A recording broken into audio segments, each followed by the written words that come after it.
I found out my girlfriend was cheating with her boss, so I exposed their affair at her office, and now she's trashing my place while I take her to court. Hey everyone, my name's Rick, I'm 29, and I was in a relationship with my ex-girlfriend Taylor, who's 27. We were together for 3 years, and we were right on the brink of getting married when I uncovered something that completely flipped my world upside down. I first met Taylor at this organization where I had gone for a job interview. Funny enough, she was also one of the candidates. While we were sitting around, waiting for our turn, we struck up a casual conversation. As we were heading out afterward, we swapped numbers.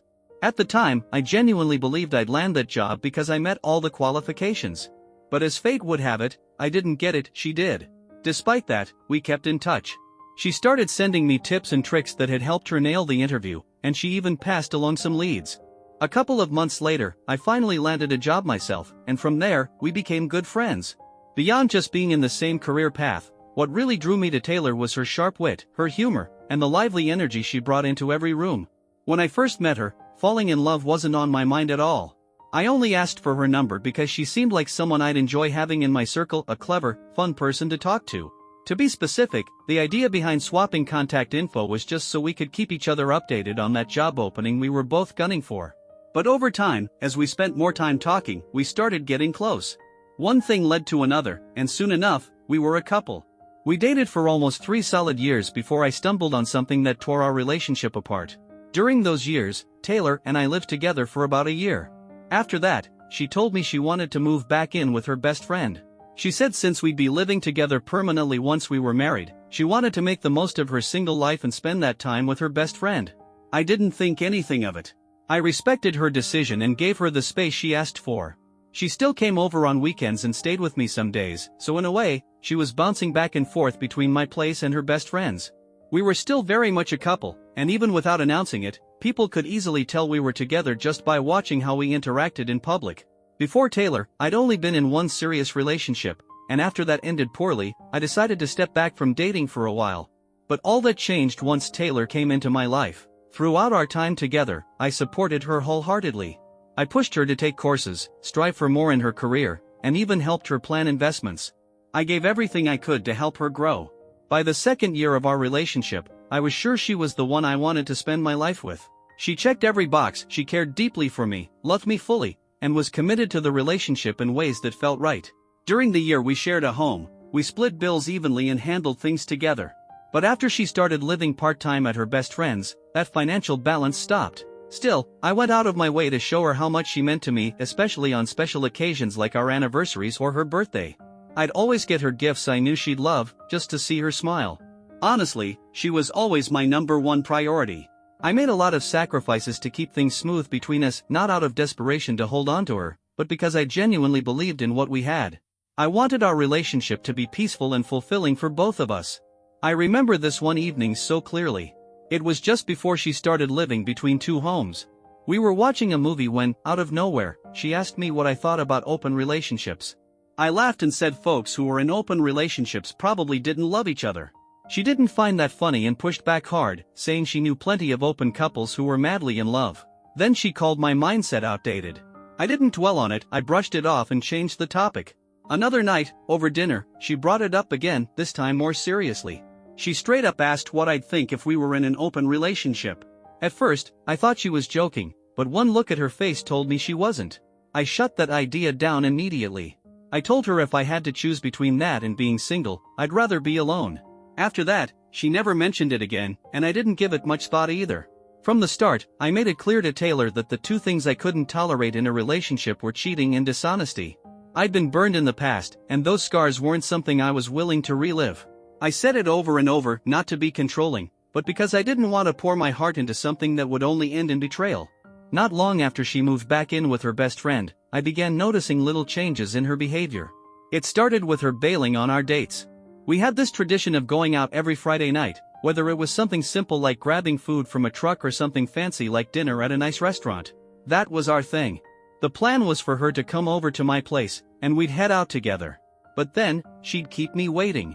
I'd call and get no answer, or she'd pick up and say something came up and we'd have to reschedule. Other times, she'd cancel just minutes before we were supposed to meet and claim she thought she'd texted me to let me know. Looking back, that should have been a red flag. But instead of questioning it, I swallowed her excuses and told her to try and cut back on work since her job always seemed to be the reason. Even though it hurt that she kept flaking, I didn't press her about it. I tried to be the understanding boyfriend. Fast forward about a year after she moved out, and things had gotten so distant between us that even though we lived in the same city, it felt like we were in a long-distance relationship. She got promoted, which only added to her workload. She started traveling with her team a lot, and our time together got reduced to almost nothing. When she was in town, we barely saw each other. Our relationship existed mostly through WhatsApp. I'd message her, and sometimes she wouldn't even open it, though she'd still be posting updates regularly. It got to the point where I couldn't take the silence anymore, so I reached out to her best friend and asked her to talk to Taylor. Unfortunately, that didn't lead anywhere either. Eventually, I couldn't keep quiet any longer. I sat Taylor down and asked her straight up what was going on between us. Our connection had been slipping fast, and I needed answers. She told me it was just work, that her job was eating up all her time. But that didn't make sense to me. I knew the kind of work she did, and it wasn't supposed to be that demanding. Honestly, even freelancers juggling multiple clients seemed to have more free time than she did. Still, after that conversation, she promised she'd do better and, for a little while, she actually did. For about 2 months, she called more regularly, replied to my texts quickly, and even filled me in on her day-to-day life. She started spending weekends with me again, something she hadn't done in quite a while. I was relieved. It felt like we were finding our rhythm again. I didn't want to be that guy who stood in the way of her career, so I didn't tell her to quit. Instead, we worked out a plan to balance things better. With all these changes, I started to feel like it was finally time to take the next step. Marriage had always been on my mind, even though Taylor never brought it up herself. I figured maybe she was waiting on me to initiate it like it was my move, being the man. So, I went out and bought an expensive engagement ring. I planned to pop the question the next time she came over for the weekend. That Friday, she showed up like usual, and we went out to a nice restaurant. I brought the ring with me, ready to ask her that night. But for some reason, something just didn't sit right in my gut. I couldn't go through with the proposal, not in that moment. Later that evening, we got home and started our usual movie night. Partway through, she dozed off. She'd been saying all day how tired she was, so I picked her up and gently laid her down in the bedroom, tucked her in so she could rest. When I came back to finish the movie, I noticed her phone had slipped between the cushions of the old couch. I pulled it out for her. At first, I didn't plan on going through it, I swear. Back when our relationship was still fresh, we'd used each other's phones freely. We had nothing to hide then, so it was never a big deal. But this time, I sat there wrestling with the thought. My curiosity kept poking at me. I knew it wasn't right, but something felt off. I finally caved.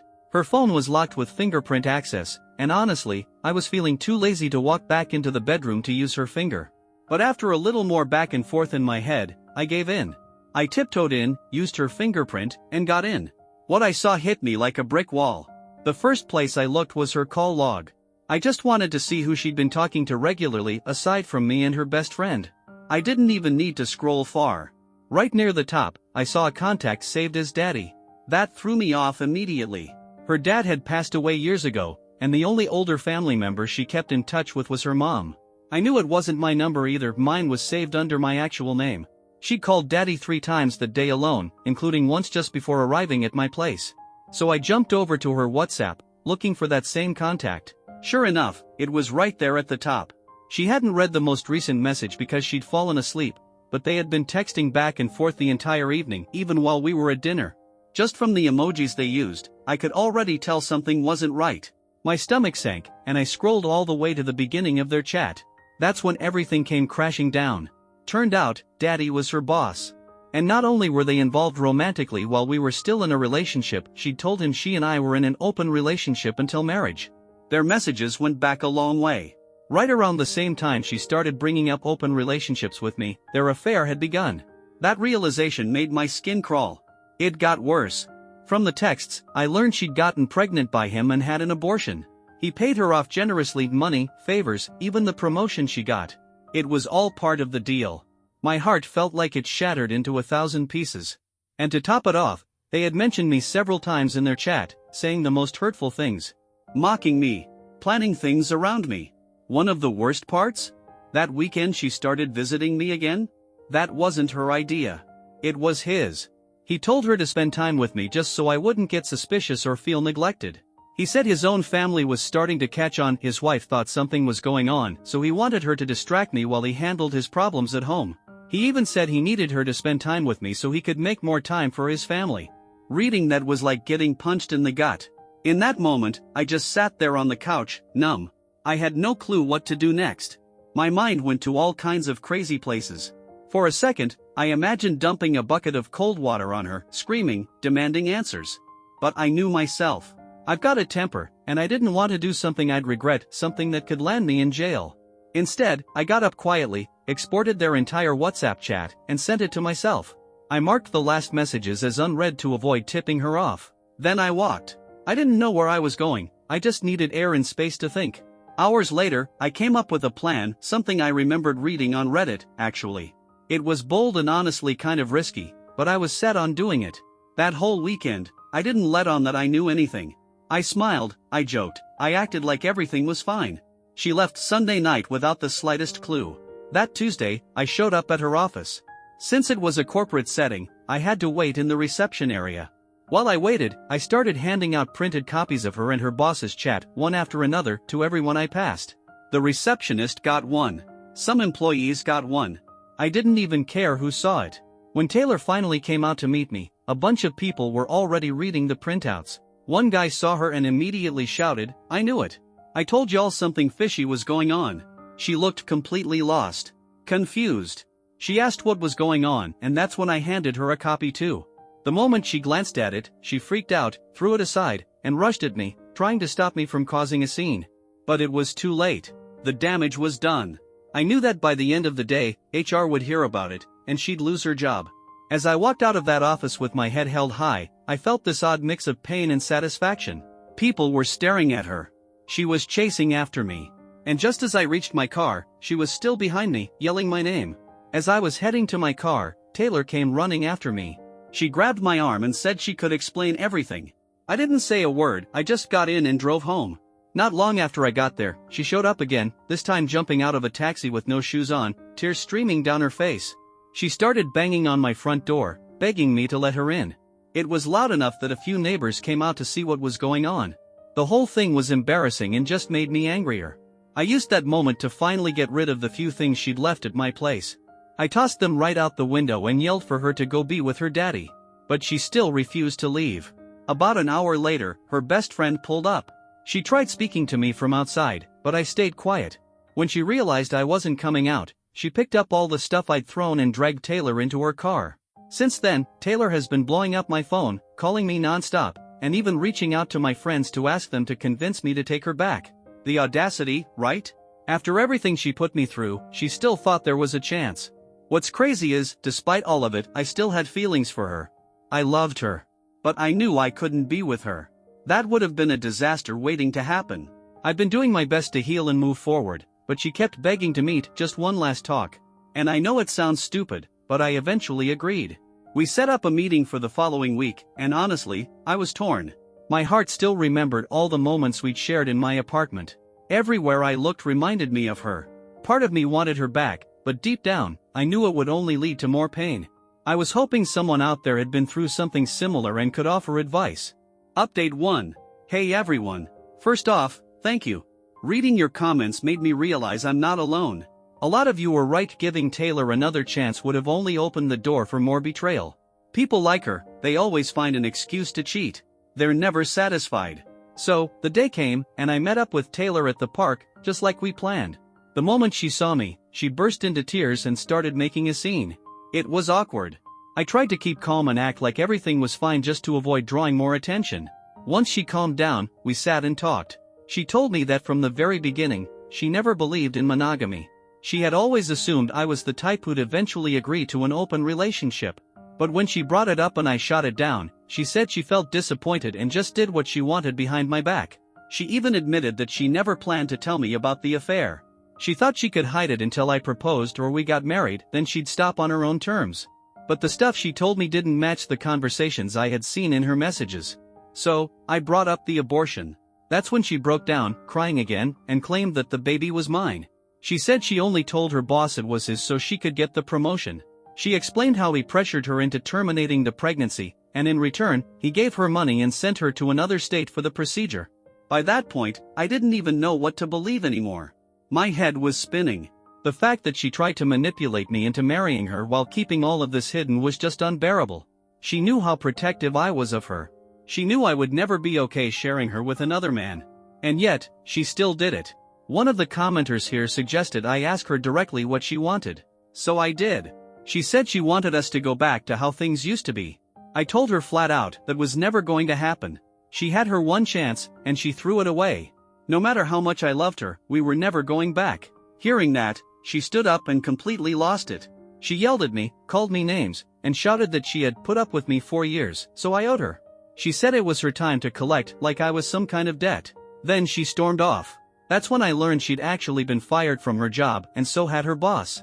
Now she was desperate, and I was her backup plan. To make matters worse, I found out her best friend knew about the affair the entire time. She kept quiet and helped Taylor cover it up. They both played me like a fool. Just tonight, Taylor called and told me she was coming over the next day and that we weren't breaking up unless she said so. I'd never seen her act so unhinged. Honestly, it was terrifying. I warned her not to come, told her if she showed up, I'd call the police. Whatever happened next, I promised myself I'd update you all again. Update 2. Hey everyone, sorry it took me a while to come back. Things got intense, and I had to take care of some serious stuff first. As expected, Taylor came over, just like she said she would. When we sat down to talk, I looked her in the eye and told her this was it. We were done. She laughed in my face. Told me she didn't regret cheating because everything she did was for her career. She actually believed that made it okay. That was the moment I knew this woman would have kept lying and cheating even if we got married. I was furious. I tried to escort her out of my apartment, grabbed her arm gently to lead her to the door, but she shoved me hard. I lost my balance, hit the floor, and injured my arm. Then, to my horror, she pulled a hammer out of her purse and started smashing up my apartment. She went wild, destroyed my TV, broke my brand new laptop, and wrecked several other things. I grabbed my phone and called the police. Meanwhile, one of my neighbors, who'd heard the shouting and loud crashes, had also made a call. The police arrived just as Taylor was still in the middle of her meltdown. Even they were shocked by what they walked into. They arrested her on the spot. My arm was badly hurt from the fall. I ended up with a broken bone. After I recovered, I took her to court. I sued her for the hospital bills and for all the damage she did to my place. In court, the judge asked for proof, photos of the damage, the medical receipts. Everything added up to nearly $7,000. And you know what? Taylor admitted to all of it. She told the judge she wrecked my stuff because she blamed me for losing her job. The judge wasn't having it. He ruled in my favor and ordered her to pay me back for everything she broke, as well as cover my hospital expenses. She's been making payments ever since. And now, she knows without a doubt we're done for good. The icing on the cake? She can't even get another job in our town. Word spread, and she's been blacklisted. Watching her go through all this, knowing she brought it on herself, gives me a sense of closure. She played a dangerous game and lost. Big time. To everyone who supported me, who dropped comments and advice, thank you. I read them all, and they helped more than you know.